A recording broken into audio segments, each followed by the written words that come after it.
Mesdames et messieurs, c'est avec un réel plaisir que j'assure aujourd'hui l'ouverture des travaux de ces journées annuelles du Club des dirigeants des banques et établissements de crédit d'Afrique ayant pour thème « Quelle réglementation bancaire pour les économies africaines ?» Et je voudrais saisir cette occasion pour remercier les organisateurs de ces journées, ainsi que tous ceux qui se sont associés à cette louable initiative pour leur contribution positive à la réflexion sur une question aussi importante. Ces journées seront, j'en suis convaincu, une occasion de partager d'expériences et d'échanges, de regards croisés sur nos pratiques et nos réglementations bancaires. Mesdames et messieurs, comme partout dans le monde, nous venons de vivre 3 années marquées par une crise sanitaire multifacette, d'une rare profondeur, et qui a frappé de plein fouet des économies africaines. Les institutions bancaires n'ont pas été épargnées des retombées de la crise qui leur a imposé non seulement de faire face à de nouveaux besoins et à des sollicitations fortes de soutien à l'économie, mais leur a également dicté une modification profonde et radicale de leur stratégie et mode de fonctionnement. S'il est vrai que le renforcement du cadre de régulation du secteur bancaire a permis aux banques de par le monde, dont les banques africaines, de faire preuve de résilience, de flexibilité, de réactivité face à la crise, les régulateurs africains se retrouvent actuellement appelés à gérer de nouveaux enjeux et défis qui viennent s'ajouter aux répercussions de la crise sanitaire qui façonne d'ores et déjà le monde post-Covid. Premier défi, attrait à la situation géopolitique marquée par une instabilité due notamment à la guerre en Ukraine, qui a eu pour effet immédiat un renchérissement des denrées alimentaires et des hydrocarbures, mettant en péril la sécurité alimentaire et énergétique.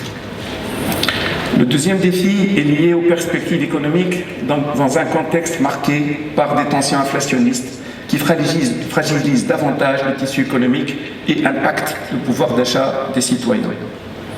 Le troisième défi consiste en la promotion de l'inclusion financière qui doit être l'affaire de tous et qui passe notamment par la facilitation de l'accès aux services bancaires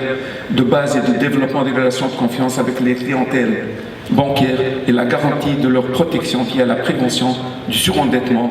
une transparence accrue, une tarification responsable, un traitement respectueux et équitable des clients.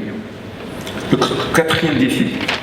a trait à l'accélération des mutations liées à la révolution numérique porteuse d'opportunités à saisir, mais concourant également à l'émergence de nouveaux risques que le secteur bancaire devra correctement appréhender pour réussir cette transformation. Le cinquième défi concerne le dérèglement climatique, sécheresse, désertification, tarissement des ressources hydrauliques, érosion des côtes, etc., auquel notre continent demeure fortement exposé malgré sa faible contribution aux émissions de gaz à effet de serre. L'ensemble de ces enjeux appelle un changement de paradigme, n'interpellant pas uniquement les institutions financières, mais également les régulateurs bancaires africains, avec une rupture progressive avec l'approche de régulation bancaire régalienne pour l'ériger en facteur de résilience inclusive. Les autorités de régulation sont à ce titre appelées à s'acquitter du rôle de propulseurs, de facilitateurs, afin d'ancrer la dimension économique et sociale dans la gouvernance des banques assujetties et dans leur modèle d'affaires. Ils doivent aussi assurer le rôle d'accompagnement pour faciliter et réussir la transition escomptée, pour disposer, in fine,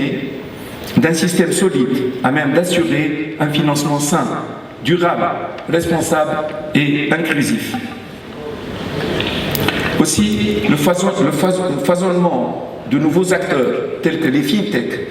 pose-t-il un véritable challenge aux régulateurs qui ont été amenés à migrer progressivement d'une approche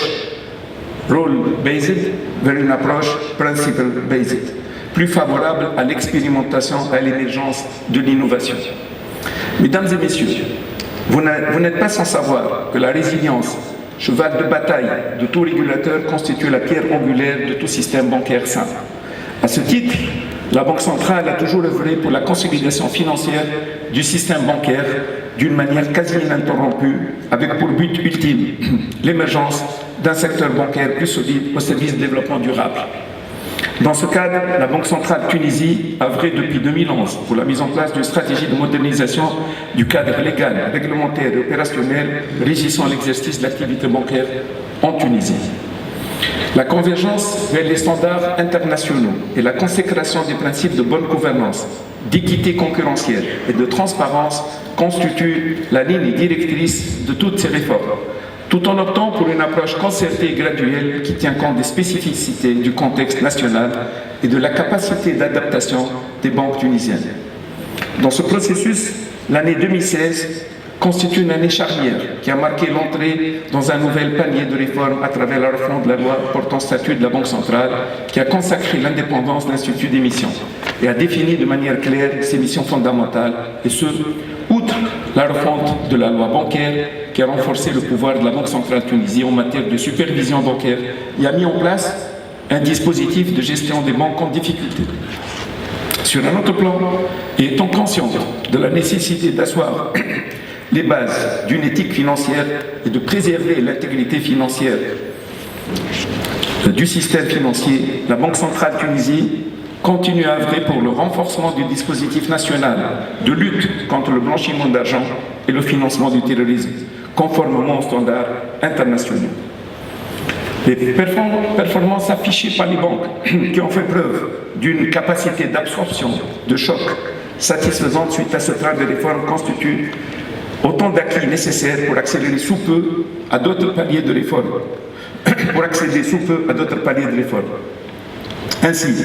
consciente des nouveaux défis auxquels doit faire face le secteur financier et bancaire, la BCT a choisi comme slogan pour un nouveau plan stratégique 2023-2025 être une banque centrale, crédible, résiliente et innovante à l'avant-garde des transformations financières inclusive et durable, et s'y fixer entre autres objectifs la totale conformité avec les standards bâlois et les normes IFRS en 2023. Elle a également axé ses orientations à court et moyen terme sur la promotion des moyens et systèmes de paiement en tant que levier pour l'inclusion et la stabilité financière, l'ancrage de la dimension RSE dans la régulation, la gouvernance et les pratiques du système bancaire, ainsi que la consolidation de son rôle comme facilitateur et acteur de premier plan dans l'accompagnement des innovations technologiques et financières. D'ailleurs, la BCT a déjà montré le cap à travers le lancement de plusieurs initiatives en matière de transformation digitale, comme l'implémentation du sandbox réglementaire et qui permet d'être à l'écoute des fintechs et de les accompagner dans leur processus d'innovation. Elle s'apprête actuellement à lancer la Sandbox Express, ayant pour objectif d'une part de donner aux banques qui ont l'intention de commercialiser des solutions digitales l'opportunité de le faire dans un monde fast-track adapté aux solutions compliant et d'autre part de permettre à la Banque centrale Tunisie de s'assurer de la robustesse de ces solutions avant leur lancement. De même, la Banque centrale Tunisie entend implémenter une politique d'open banking afin de favoriser l'émergence de nouveaux cas d'usage plus attrayants qui profiteraient à toutes les parties prenantes de la chaîne de valeur des services financiers. Mesdames et messieurs, nos pays africains vivent certes de grands défis, mais nourrissent également de grands espoirs qui nécessitent des efforts concertés de la part de l'ensemble des parties prenantes et un rapprochement des points de vue des régulateurs africains afin de réussir à relever ces défis et aboutir à l'intégration panafricaine tant souhaitée. Il faut surtout oser y croire, ce qui m'amène à me référer à une citation du grand Nelson Mandela. Cela semble toujours impossible jusqu'à ce qu'on le fasse. J'espère qu'on va le faire ensemble. Ce sont là, mesdames et messieurs, quelques pistes de réflexion qui m'ont inspiré le thème de notre réunion d'aujourd'hui, et je demeure attentif quant aux conclusions qui ressortent des travaux de ces journées annuelles du club. Je vous remercie pour votre écoute.